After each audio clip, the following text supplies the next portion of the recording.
guys, magsasampling na si daddy ko. Ayan yung mga isda. Oh. Wala, ang dadaming nila.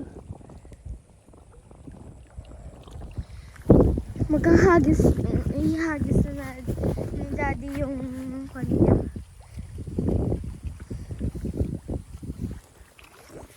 Marami pang isda dito. Ayan.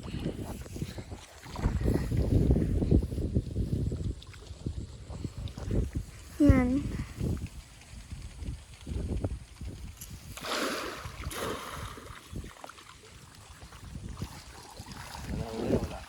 Meron. Isa.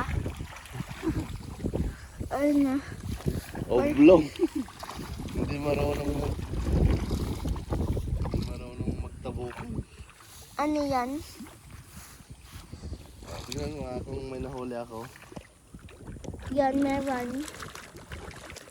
Nahuli si daddy. Ito ang tinatawag na huli. Sa mga Ilocano, tabukol yung tawag. Langdang!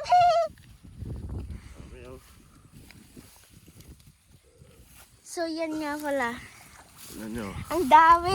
Daming nahuli ni daddy. Ang daming nahuli ni daddy. Kala ko iisa lang or isa hanggang 5 lang yung laman niya. Ang dami pala. Daddy, ano? Galing bang magtabukol si daddy? So, ganito nga pala siya kalaki. Oh, natatakot ako. Ganito nga pala siya kalaki. Iwan mo kung madami. Tingnan mo. Ito. Ay! Oh, tingnan mo. Ayan o. Daming natabukulan si daddy. Yan yung mga naiba oh. So, mabaho sila. Malansa.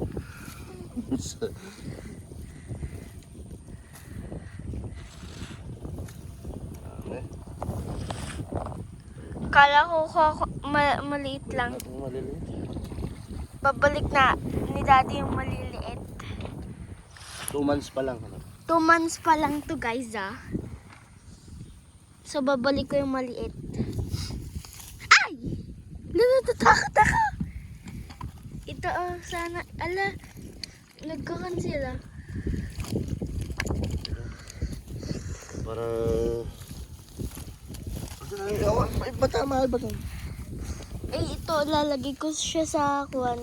Wala, natatakot ako!